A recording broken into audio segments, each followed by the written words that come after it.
Oke guys, ketemu lagi dengan Kak Arfan di sini. Kali ini Kak Arfan setelah dari Kebayoran Baru Jakarta Selatan, sekarang menuju ke kawasan Menteng Jakarta Pusat. Nah, di kawasan Menteng Jakarta Pusat ini hampir semua pahlawan revolusi itu tinggal di sini guys. Nah memang bukan hampir ya, hampir semua pahlawan revolusi tinggal di sini ya. Cuman Pak Panjaitan saja atau Pak Donald Ikatus Panjaitan yang tinggal di Kebayoran Baru Jakarta Selatan. Ya sekarang Jalan Sultan Hasanuddin Melawai ya guys ya. Nah kalau di Menteng ini di sini rumahnya banyak para pahlawan revolusi di sini. Memang di sini salah satu yang akan kita kunjungi adalah rumah dari Jenderal TNI Anumerta Ahmad Yani, mantan Kepala Staf Angkatan Darat dari tahun 1962 sampai dengan 1965, karena sampai beliau gugur 1 Oktober 1965.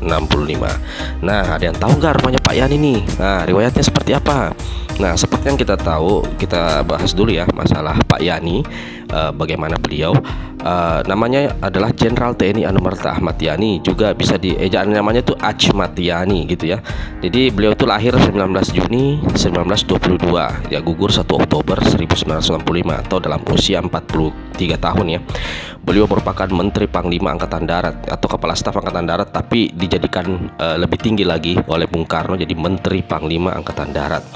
Nah, kalau kita lihat beliau adalah riwayat hidupnya ya. Jadi Pak Ahmad Yani itu lahir di Jenar, Purwodadi, Purworejo ya. Tadi dari pasangan M. Wongsorejo dan istrinya Murtini.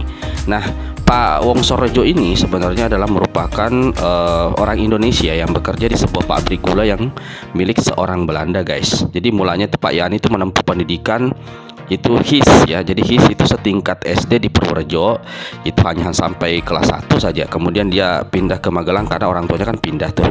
Nah, pindah ke HIS Magelang sejak beliau kelas 2 SD. Kemudian Pak Ahmad Yani menambahkan HIS-nya itu pada tahun 1935 di Bogor. Jadi tamatnya itu di Bogor dan melanjutkan pendidikannya hingga ke Mulo atau setingkat SMP ya guys ya. Nah, kemudian pada saat itu beliau lagi pindah ke Jakarta tuh untuk menempuh pendidikan HMS atau setingkat SMA guys, dan terhenti ya karena Perang Dunia Kedua. Dan pada tahun 1940 Ahmad Yani meninggalkan sekolah menengah untuk melanjutkan pendidikan militernya atau AMS-nya, melanjutkan pendidikan wajib militer sebagai tentara Hindia Belanda guys. Jadi sebagai calon perwira dia ya. Nah, dia mengambil kecabangan atau bidang topografi militer di Malang, Jawa Timur. Tapi pendidikannya juga di Malang, Jawa Timur ini terputus karena ya Jepang mulai menginvasi ke Indonesia pada tahun 1942. Nah, seperti yang kita tahu, banyak orang-orang Belanda yang ditawang oleh Jepang karena Belanda kalah oleh Jepang ya. Pada di tahun yang sama Pak Yani dan keluarganya itu pindah ke Jawa Tengah ya. Ya, jadi pada tahun yang sama Pak Yani pindah ke Jawa Tengah. Nah, ketika Belanda jatuh di tangan Jepang, nah Pak Yani itu ditangkap oleh pasukan Dai Nippon di Cimahi. Nah, kemudian dibebaskan dan kemudian kembali ke Purworejo. Pada tahun 1943, Pak Yani bergabung menjadi anggota PETA atau pembela tanah air. Jadi pahlawan PETA itu yang pembela tanah air itu bentukan Jepang guys ya. Ya, seperti ada tokoh-tokoh PETA yang kita tahu seperti Pak Supriyadi. Itu Pak tokoh PETA penjual pembela tanah air. Ya, dan menjalani pendidikan. Jadi pada saat Pak Yani itu menjalani pendidikannya itu di Magelang ya. Setelah menyelesaikan pelatihan ini, Pak Yani itu dilatih menjadi komandan peleton PETA dan penerimaan pendidikan PETA di Bogor, Jawa Barat guys. Jadi tahun 43 itu Pak Yani ke Bogor, Jawa Barat, pendidikan PETA. Nah, kalau kita mau lihat tempat pendidikan para tentara PETA dulu nih, nah itu di Museum Perjuangan di Bogor yang dekat Istana Bogor ke arah sana tuh. Nah, itu ya, yang air mancur, nah itu di situ. Nah, di situ adalah tempatnya dulu para pahlawan PETA dilatih di sana. Di antaranya pahlawan PETA di situ 3 serangka itu Pak Yani, Pak Saroedi, ada Pak Suryo Sempeno. Beliau bertiga itu memang lulusan PETA yang pada saat lulus itu berpangkat Sudanco. Sudanco itu berpangkat Letnan 1 guys ya. Nah, itu.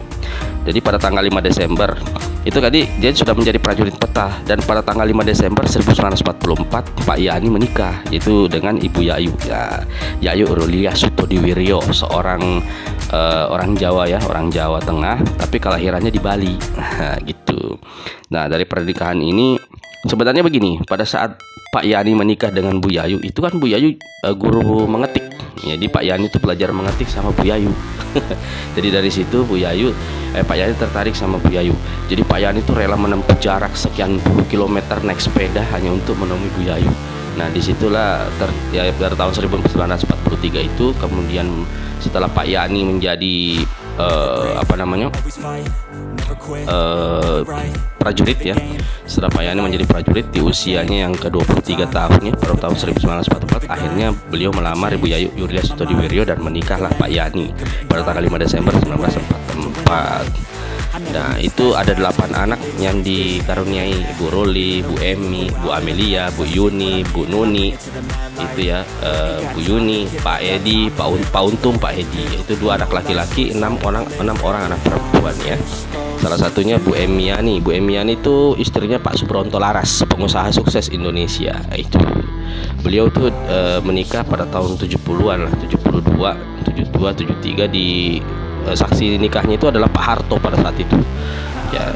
Jadi kita lihat karir militernya Pak Yani itu, dia adalah setelah perang kemerdekaan Indonesia Pak Yani itu banyak beliau membentuk Brigade Kuda Putih. Jadi pada saat Pak Yani menjadi mayor, dia itu komandan resimen, kemudian pangkatnya letkol, dia komandan kemudian menjadi komandan Brigade Kuda Putih guys. Nah setelah kemerdekaan Indonesia ini kan banyak pergerakannya. Pak Yani itu bergabung dengan Tentara Nasional Indonesia setelah proklamasi kemerdekaan, dan inilah yang paling terkenal ya, Pak Yani itu dijuluki The Rider Van Magelang. Kenapa dijuluki The Rider Van Magelang? Karena berhasil mengusir pasukan Inggris atau pasukan Belanda yang diboncengi pasukan Inggris atau nikah di Magelang. Luar biasa sekali prestasi beliau. Dan pada tahun 1952 beliau membentuk yang namanya Banteng Riders. Sampai sekarang masih ada Banteng Riders. Dan kelaklah pasukan ini yang membunuh beliau. Pasukan yang beliau bentuk sendiri itulah yang membunuh beliau. Nah ini Juru Selamat Magelang, The Rider Van Magelang. Jadi pencapaian yang luar biasa dari karirnya beliau. Maka perang gerilya ya digencarkan pada tahun 1949 untuk mengalihkan perhatian Belanda. Nah pada saat itu Pak Yani sama Pak Harto itu bekerja sama tuh selama perang kemerdekaan. Setelah kemerdekaan tuh beliau sekarang kerja sama. Pak Yani butuh pasukan, Pak Harto kirim. Pak Harto butuh pasukan, Pak Yani kirim. Jadi begitu ya. Jadi Pak Harto itu orang yang paling senior di Kodam Diponegoro. Kemudian Pak Yani, karena pada saat nanti Pak Yani menjadi Menteri Panglima Angkatan Darat ya, apabila dia berhalangan ya Pak Harto yang disuruh mewakilkan, walaupun dalam hal ini putih operasinya Pak Mursid sebenarnya yang harusnya. Dan kemudian Pak Yani itu mendapat memadamkan tahun 52 membentuk Banteng Riders untuk memadamkan pemberontakan DITII. Nah itu Darurat Islam. Banteng Riders itu dalam kurun waktu 3 tahun ya pemberontakan DITII berhasil diredam. Jadi pada Desember 1955 karena prestasinya Pak Yani kemudian dikirim berangkat ke Amerika Serikat untuk belajar di Komando dan Staf Umum College for Leavenworth, Kansas ya. Nah, banyak sekali perwira-perwira TNI yang lulus di sana. Antara lain Pak Prabowo pernah ke sana ya. Pak Hadi Subagio HS pernah ke sana juga ya. Kemudian pada tahun 1956 Pak Yani dipindahkan ke markas besar Angkatan Darat di Jakarta, di mana dia sudah berpangkat kolonel ya. Sudah berpangkat kolonel ya. Jadi pada saat dia melakukan operasi pemusnahan DITII itu namanya operasi 17 Agustus. Jadi pangkatnya kolonel infanteri. Jadi pada saat itu Pak Nas sudah Kepala Staf Angkatan Darat tuh, Mayor Jenderal TNI Abdul Haris Nasution, Kepala Staf Angkatan Darat itu Pak Yani dijadikan deputinya. Yani menjabat sebagai asisten logistik Kepala Staf Angkatan Darat sebelum menjadi wakil Kepala Staf Angkatan Darat pada tahun 1962. Sebenarnya bukan wakil sih. Wakilnya itu bukan salah ya. Ini ada kesalahan.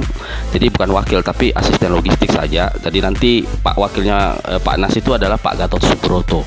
Nah, ya.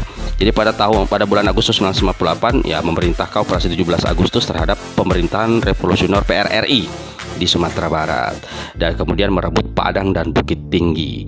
Dan pada saat itu dia dipromosikan menjadi wakil Kepala Staf Angkatan Darat ya.